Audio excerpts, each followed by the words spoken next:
रात के 2 बज रहे थे। एक 30-35 साल की औरत सुनसान रास्ते पर ऑटो का इंतजार कर रही थी।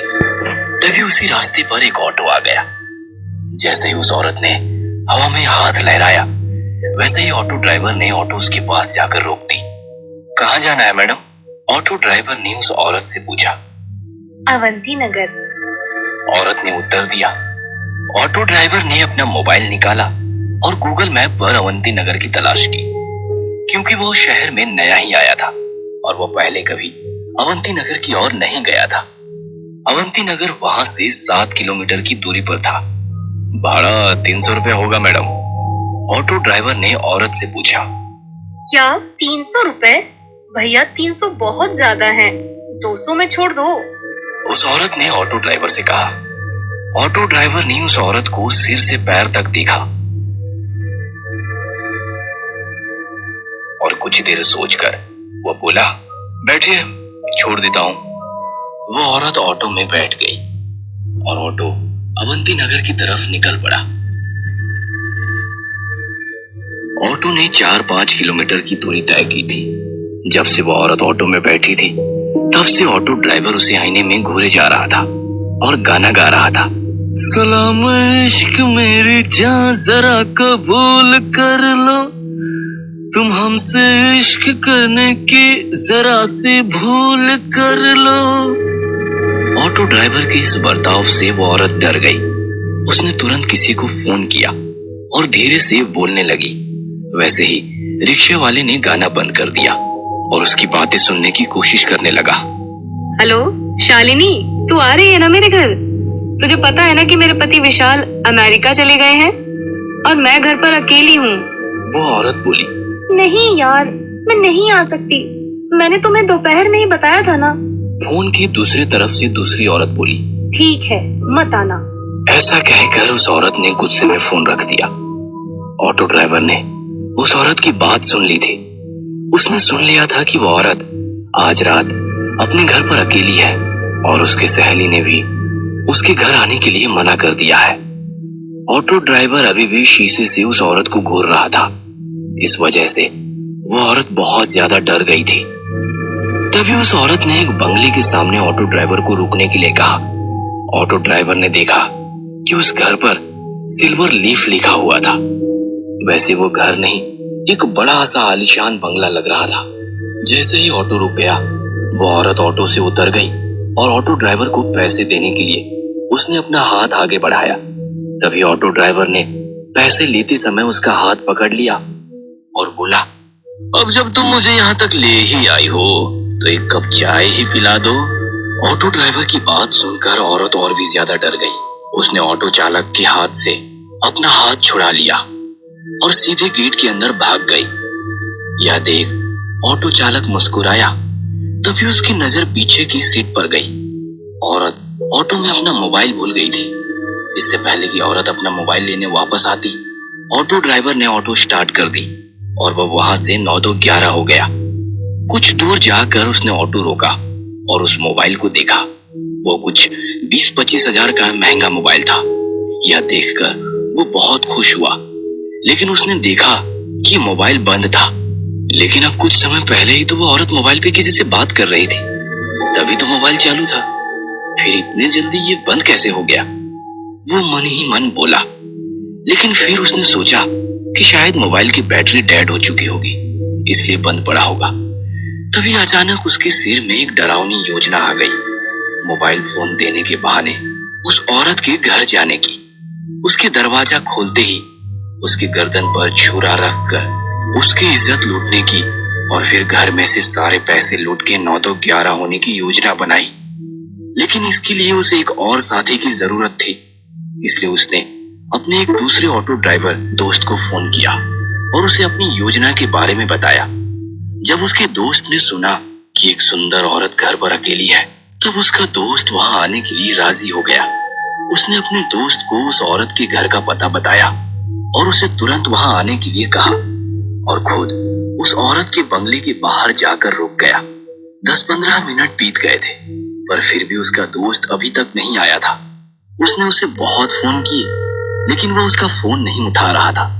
ऑटो ड्राइवर को ज्यादा देर तक रहा नहीं जा रहा था। उसे उस औरत का चेहरा बार बार उसकी आंखों के सामने दिखाई दे रहा था। उसके वो हवा में उड़ने वाले बाल उसकी आंखों के सामने आ रहे थे। उसके परफ्यूम की महक अभी भी उसकी नाक में बस गई थी। तो उसने अपने दोस्त को मैसेज किया, मैं अंदर जा रहा हूँ, तुम्हारे लिए दरवाजा खुला रखूंगा, जल्दी आ जाना। जैसे उसने मैसेज किया वैसे उसने सीट के नीचे छुपाया हुआ चाकू निकाला और एक हाथ में चाकू और दूसरे हाथ में मोबाइल लेकर वो गेट खोलकर अंदर चला गया। उसने डोरबेल बजाई लेकिन अंदर से कोई भी जवाब नहीं आया। उसने 3-4 बार डोरबेल बजाई लेकिन फिर भी अंदर से कोई जवाब नहीं आया। उसने सोचा कि शायद वो औरत अब सो गई होगी। उसे लगा कि उसकी योजना विफल हो गई और गुस्से में आकर उसने दरवाजे पर अपना हाथ मारा। तभी घर का दरवाजा खुल गया। उसने उस औरत का मोबाइल अपनी जेब में रखा और दाहिने हाथ में चाकू लेकर घर में घुस गया। उसने घर का दरवाजा बंद कर दिया और इधर उधर देखने लगा। वो एक बड़ा सा हॉल था। उस फ्लोर पर कोई बेडरूम उसे दिखाई नहीं दी, इसीलिए वो सीढ़ियां चढ़कर दूसरे फ्लोर पर गया। वहां उसने देखा कि एक बेडरूम का दरवाजा खोला हुआ है और उस कमरे में रोशनी चालू थी। ऑटो ड्राइवर चुपके से दबे पांव उस कमरे में जा पहुंचा। अंदर कोई भी नहीं था। तभी उसे बाथरूम में से पानी गिरने की आवाज सुनाई दी। अच्छा, तो वो औरत बाथरूम में है, इसलिए उसे डोरबेल की आवाज सुनाई नहीं दी और इसीलिए उसने दरवाजा नहीं खोला। वो मन ही मन बोला और जल्दी से बाथरूम के दरवाजे के बाहर जाके खड़ा हो गया, क्योंकि उसने सोचा कि जब वो औरत बाथरूम से बाहर आएगी तो वह तुरंत उसके गले पर चाकू रख देगा और फिर बड़ी आसानी से उसकी इज्जत लूट लेगा। तभी अंदर से दरवाजे की कुंडी खुलने की आवाज आई। ऑटो ड्राइवर हाथ में चाकू पकड़कर सतर्क हो गया, क्योंकि वह औरत अब बाहर आने वाली थी। लेकिन 2 मिनट बीते, 4 मिनट बीती और वो औरत अभी तक बाथरूम से बाहर नहीं आई थी। आखिरकार ऑटो ड्राइवर ने बाथरूम के दरवाजे को अंदर धकेल दिया। जैसे ही उसने दरवाजा अंदर धकेला वैसे ही उसकी नाक में सड़े हुए मांस की बदबू घुस गई। उसने अपने बाएं हाथ से अपनी नाक बंद कर ली और बाहर से बाथरूम में झांक कर देखा और सामने का नजारा देख उसके पैरों तले जमीन खिसक गई।